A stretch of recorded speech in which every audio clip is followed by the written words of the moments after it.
So, good evening, everyone, and thank you so much for joining us. We're having the roundtable discussion part of the event now. Before I start, I'd just like to thank Itamar for his powerful display, powerful work, showing us that art can be more than just expression. It can be a tool to help deepen empathy and illuminate issues that we sometimes struggle to face. So thank you so much for that. We're very fortunate to be joined here today. Fortunately, Sylvia won't be with us, but we have Katarzyna, Hembadun, and Bettina here. Thank you for joining us.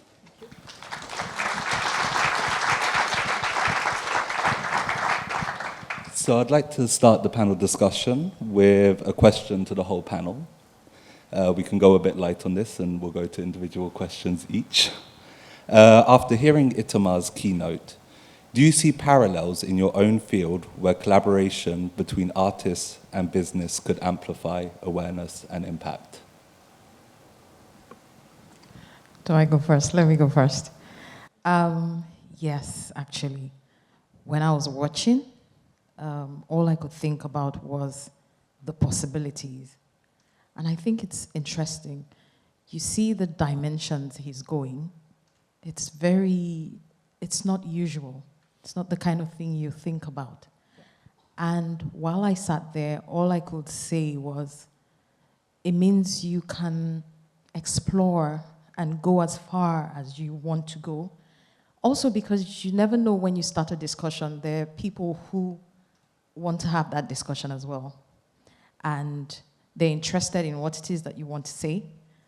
So yes, for sure, there's a lot of things that have been in my head, concepts that I've been trying to develop, things that I thought were abstract, and out of the way. But this was inspiring, and I think that it has given me the courage to consider those things that I thought were out of the way, unusual. So for sure, I think this is something that I definitely want to pursue. Thank you so much for the inspiration. Thank you, Hembadun. Katarzyna, Bettina? Well, maybe I go next. I was really deeply impressed by what I've seen, and it was mostly about, for me the feeling was more like he was taking things out of context, and it gives actually a very different perspective on things. And we see so many things every single day, always from the same perspective. And so I think it's the moment to take a different stance, to go from the other side and see things again in a very different way. And I think it's going to change the way how we live and how we think. Very interesting. And Katarzyna, much of your work explores transformation. Your art bridges sculpture, film, and conceptual pieces. Do you think creativity plays a role in shifting narratives about sustainability challenges? And how do those different forms lend themselves to the SDG framework? I think the creativity plays an important role in shaping this discourse about sustainable development. And our artistic practices like conceptual art, sculpture, or ephemeral art, impact film, and recycling art can make some complex issues but more accessible and emotionally impactful. And I deeply believe that even these challenging times, there is space and the need to create the new narrations.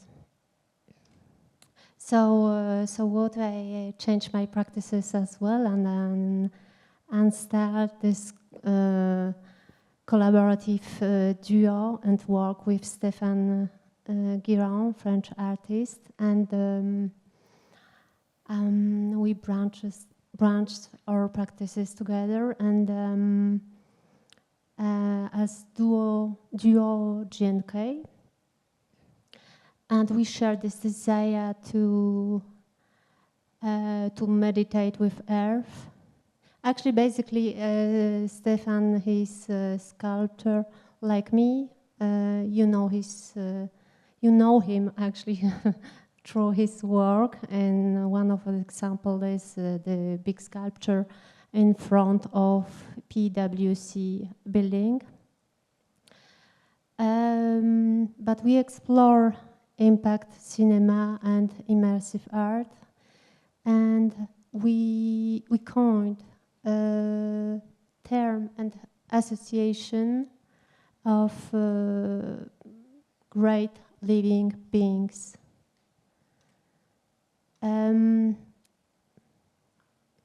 The vast natural areas like large mountains, icebergs, or big rivers, and this is our way to listen to them and to pay tribute to them.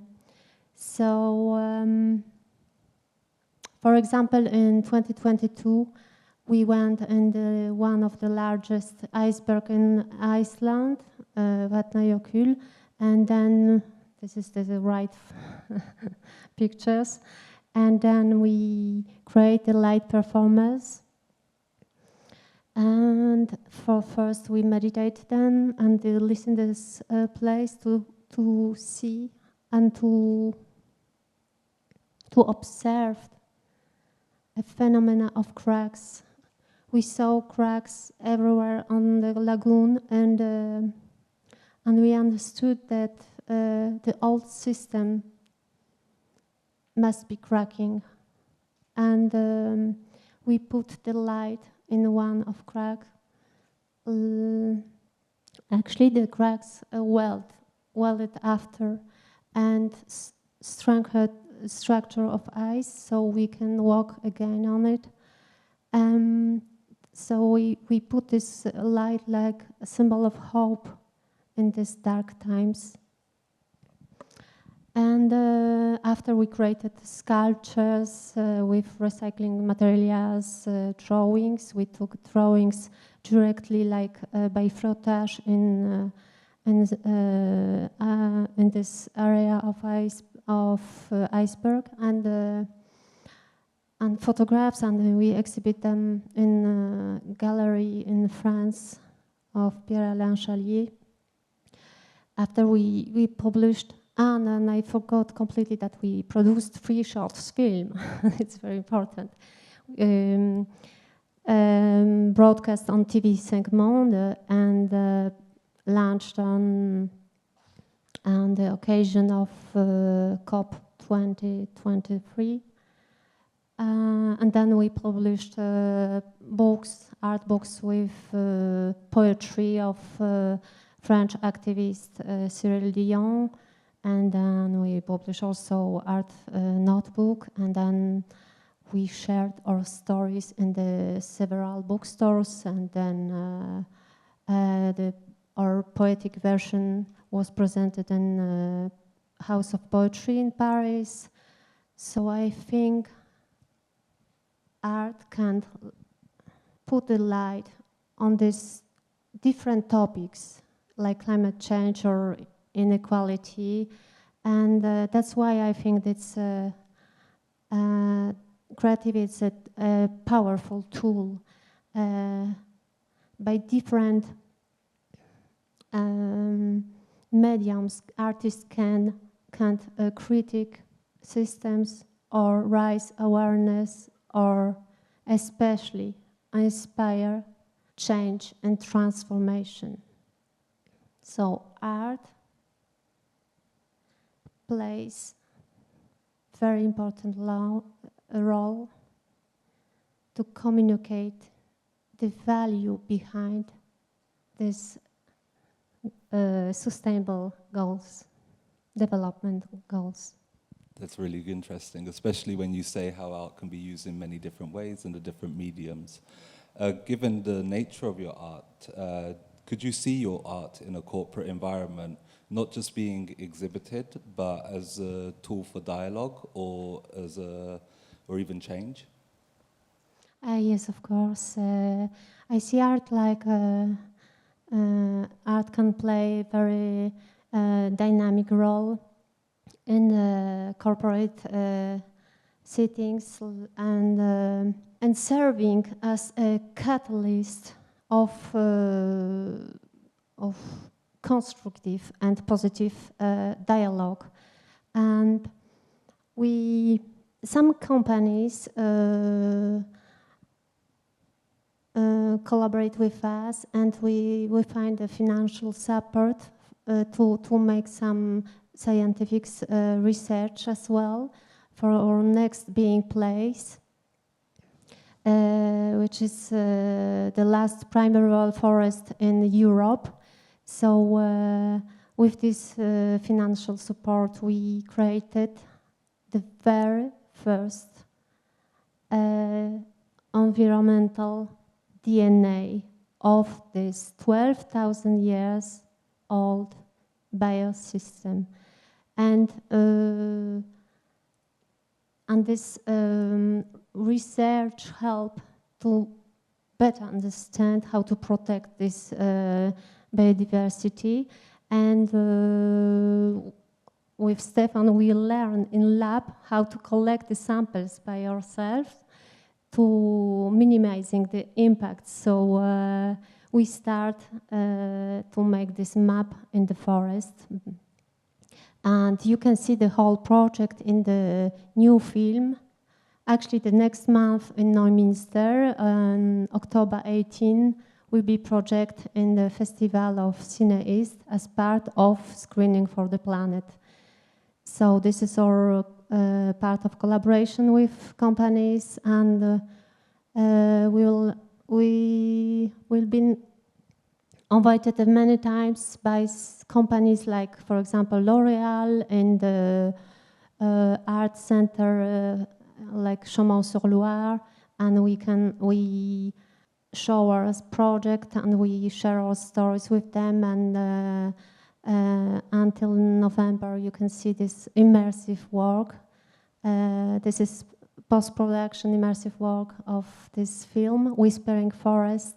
So that was our second project, second being place, and we make also performance there. But especially with we have this chance that the different institutions, scientific institutions, start to collaborate and in different countries and develop this eDNA. So it was very important for us, and then some companies buy our artworks to put them in the shared place for their employees, and this is for us very important part that because in these shared places start some kind of conversation and dialogue. And the people can be inspired or provoked by our works, and to feel more confident about common goals. So I think it is it. Yeah. Perfect. And how do you see that integration connecting back to business practices towards sustainability? So we see tomorrow as a new chapter, wants to open up the possibility to find the new years to being in this world and to create the new narratives. We are as artists, actually we offered building blocks of inspirations, of dreams, of new possibility, and this need to create new narratives.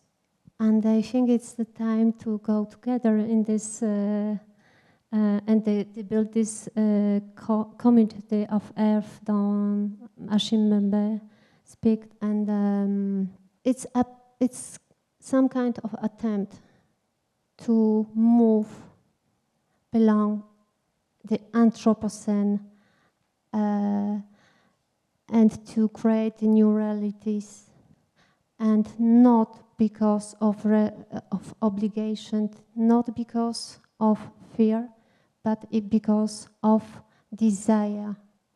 And we want to share this desire to build a new future in these dark times, and this desire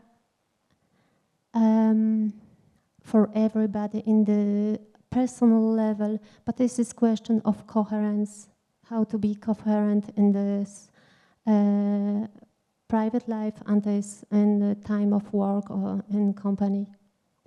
So this is question of desire and also of a need to protect our children, to protect our planet, and to protect ourselves. Thank you so much. And thank you for showing us how art can echo and form transformation in both not only business but society as well. Thank you. With that in mind, I'd like to turn to Bettina. Your role here is especially important. You represent both the corporate perspective and the connecting point between art and business. Are there examples within the Deloitte ecosystem or elsewhere where you've seen meaningful collaborations between art and business? Yes, thank you first of all for inviting me. I would like to take the point that Patricia mentioned in her introduction. We've mentioned the Art and Finance conference that Deloitte has been organizing for a long time. I think it was a conference in the beginning. Since then, it has become kind of a platform actually for artists and corporates to exchange, to learn from each other, a platform to also raise awareness of some of the challenges we have. And I think a couple of years ago, there was a specific topic around sustainability and impact investing. So we brought the different people, the stakeholders together, but we actually wanted to create something more than just that. Rather than just using our network, the question was like, how can we also use our skills and put our skills to the service of the sector?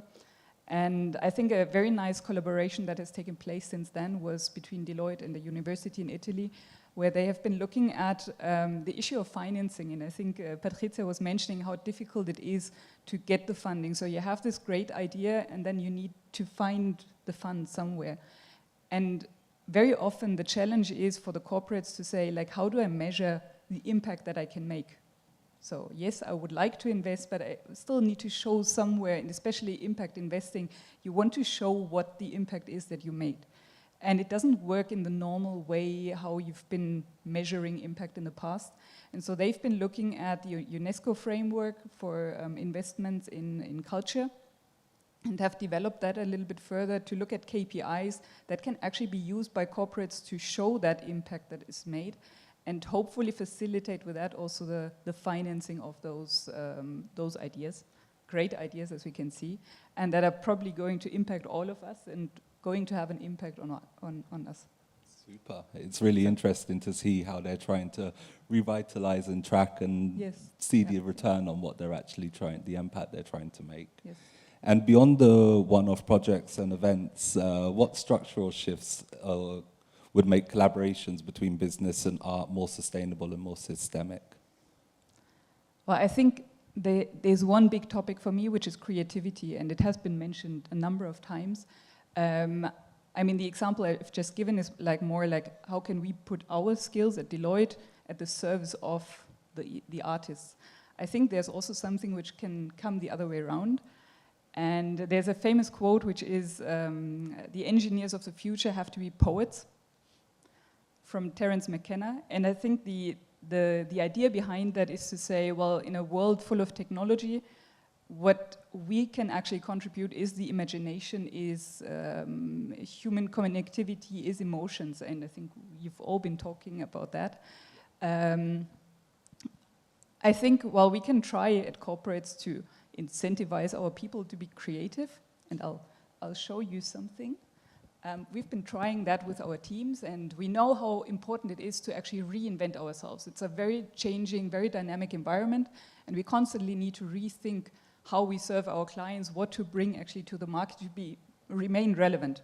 And so you want to incentivize them to actually be creative. So what you can get out of a consultant if you put them in a in a lab and you ask them to be creative, they turn from a green dot to an orange dot, but that's pretty much it. This one was mine. We had many others. We had a lot of fun, so it was. We did enjoy it a lot. But I think the message of this is, our skills are probably somewhere else, and some of us are creative, and we may enjoy it. But where we can get the value is to invite the people that are experts in their field, to give them a role in our environment, bring them in, and benefit from the creativity that they bring, the different perspectives that we've seen before, looking at the same thing maybe in a very different way and help us to reinvent the future. And I think that's where then the artists can come to, like corporations like ours, and we need to make that space, have the KPIs to also measure and say, yes, it is actually worth the investment, and like that also provide a platform for artists to contribute to the corporate world. Perfect. That's my view. And I really like that quote, the engineers of the future will be poets. What do you think that means for how businesses will try to engage further with creatives moving forward? Ooh, that's a difficult one. I think there must be a bit more structure behind it. Right now it's very fluid. It's more like, I'm going to say, good intentions. I think both sides need to be serious about how it has to be. And I think in the end, maybe also the artists need to become a little bit like the consultants of the future. And we both make a step towards each other. Brilliant, thank you. You touched on some nice points there, talking about creativity, talking about humanity, and talking about the steps that corporates need to move forward to embrace this change. But if we take a little step back and look a bit more at the bigger picture, Agenda 2030 makes it clear that the SDGs are not about serving one type of person, they're about serving all of humanity and making a more positive planet for all of us and protecting the planet. But at the same time, they call on us to remember those most often forgotten, such as people living in poverty, women and girls, children and youths, people with disabilities, and the elderly. So, Hembadun, you were very open in the documentary about your personal journey, about injustice and abuse in your childhood at the hands of people in power and trust. You've taken that experience and you've really redefined what it means to be a lady, and using your platform to fight for a better world for the next generation. So really, firstly, I want to thank you for your courage and openness and sharing that with us today. And my question to you is, through your art, how are you working to give strength to those in vulnerable positions and to shine a light on their realities in a way that inspires change? Thank you so much. I think when I shared that, I didn't even realize how heavy it was until I watched it on the big screen. So I hope that it gives someone a chance to talk. I also realized that the reason why I shared that is because when we talk about inequality, when we talk about feminism, people think it's a concept that we woke up to, like we just decided to make up that word and come up with all kinds of other words to complement it. But for me, and I imagine for a whole lot of other people, it started for us from a very long time ago. So I've always wanted to speak up. I've always wanted to say something. And because of maybe my experience and other things, I grew up very afraid. So along came music, my form of expression. And it took me a very long time to even realize that I could talk about it. But I think the very first inspiration I ever got, and a very huge influence on my artistic process, is Tracy Chapman. The first time I heard a song about abuse, it was from her. So she had this song, the first few lines, I'll just mention the first few lines. It starts, "Last night I heard the screaming, loud voices behind the walls. Another sleepless night, it won't do no good to call the police. Always come late if they come at all." And I remember hearing this song, I think I was maybe 13 or 14, and I thought, that is domestic abuse. She's talking about an actual problem that people are facing in society. And when you listen to the entire song, it doesn't end well, of course, because there's a point where it then became too late, and then the police coming in didn't really make any difference. Everybody goes back to bed. But I realized also that for that kind of message to hit me like that, it meant that people could hear something that they could relate to, and it could heal them. So I started on the journey. For me, that was also my journey of healing.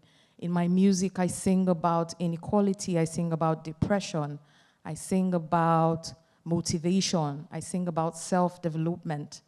And a lot of my music is targeted at women. It's not because we don't want to talk to the others, but at the end of the day, it's not just women, of course. I am a woman, so I guess it will be relatable to someone that is like me, but everybody who's marginalized, everybody who feels some sense of, I don't know, maybe ostracization in society, finds something in the words that I say. And I've been on stage, played a song, come off stage, and someone comes to me and says, "You don't know what mood I was in before I heard you say those words, and you just lifted me out of it." And that for me is impact. That for me is so important, because when the words come to me, I'm singing about maybe my experience, and I'm singing about maybe somebody else's experience, but I don't know the impact until I actually let the words out. So for me, it's been a cause. I'm trying to get as many people to come out of their fear, to develop as much courage as possible, and even as far as planning towards what the future of this music will be.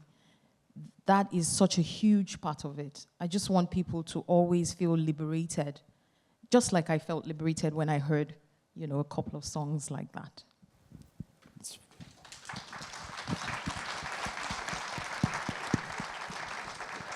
That's really powerful, and thank you for sharing that as well. That's really hits. I think we've all found ourselves in a song or lost in a painting or in a sculpture, so art can be a catalyst and can invoke change, and it's amazing that you found such a safe space in your craft. Thinking about it on a wider perspective now, how do you see the topics of art, finance, and sustainability coming together, not just to support individuals, but to drive a broader social change? Art, finance, sustainability. So art and finance, when you think about it, finance is a tool that can, and the speaker earlier said it's a multiplier, because it gives you the power to carry the emotion in the art, the creativity in the art. And what I find about art that is so inspiring is the fact that you can talk about anything, any and everything. So that's where the sustainability goals come in.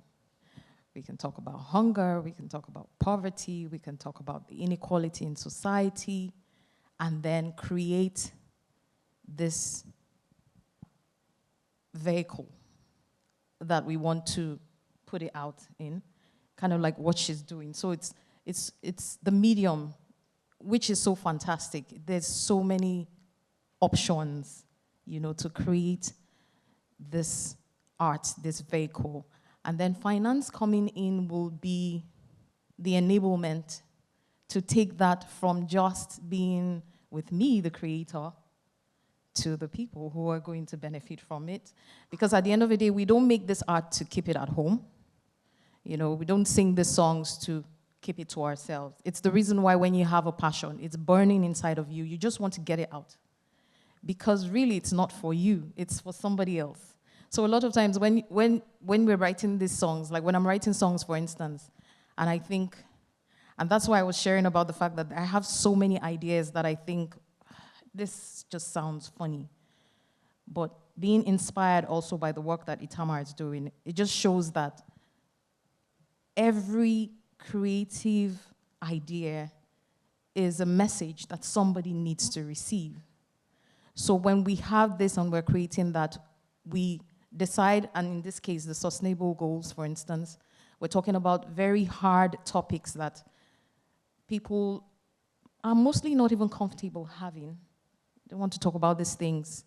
They make them uncomfortable, they make them cringe and things like that. We'll put it into art, we'll put it in a song, and let them enjoy it while they hear the message. So finance is a very important part of this puzzle. So I think it's cyclic if you look at it. There's a good relationship where everybody is going to get something out of it when we come together, and everybody is going to be happy at the end of the day. We have the message that is created, we take it out to the people who should hear it, and have these difficult conversations that ordinarily we will not be able to have, and then finance comes in and helps us take it far and wide wherever it is that it needs to go. That's really beautiful, and I think that goes on to the last point very nicely before we enter into a quick Q&A. How many? Okay, we'll save the Q&A for the networking, and we'll just end on one final takeaway. So, with what Hembadun was saying about putting stuff out, would this Art of Change isn't just an event; it's a movement. So, what's one line or one idea that you would like us all to carry forward and to avoid stagnation and keep this movement moving? Maybe we start with Katarzyna. Actually, I have just one quote. We can't use up creativity. The more than we use, the more that we have. Maya Angelou. Thank you. Hembadun? Partnership, collaboration. When we were talking about this project with Patricia, those were the words that she kept repeating. Those were the words that resonated with me. Partnership, at the end of the day, if we're building this network that comprises of artists, corporate organizations, finance, we could get to the point where we're even having cross-sector collaborations and things like that.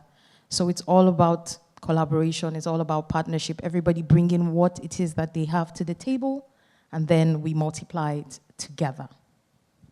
Fantastic. And Bettina?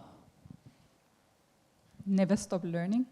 I think I learned so much tonight, which I wasn't expecting as such. It was full of surprises, and I think this is what's really making. I think if we see this surprise, if we are open to that, that this movement is going to continue. Fantastic. That's super. We're just going to say goodbye to the panel now, and we have one final remark to come up on stage as well. So if we could give a nice round of applause to the lovely Bettina, Hembadun, and Katarzyna. Thank you.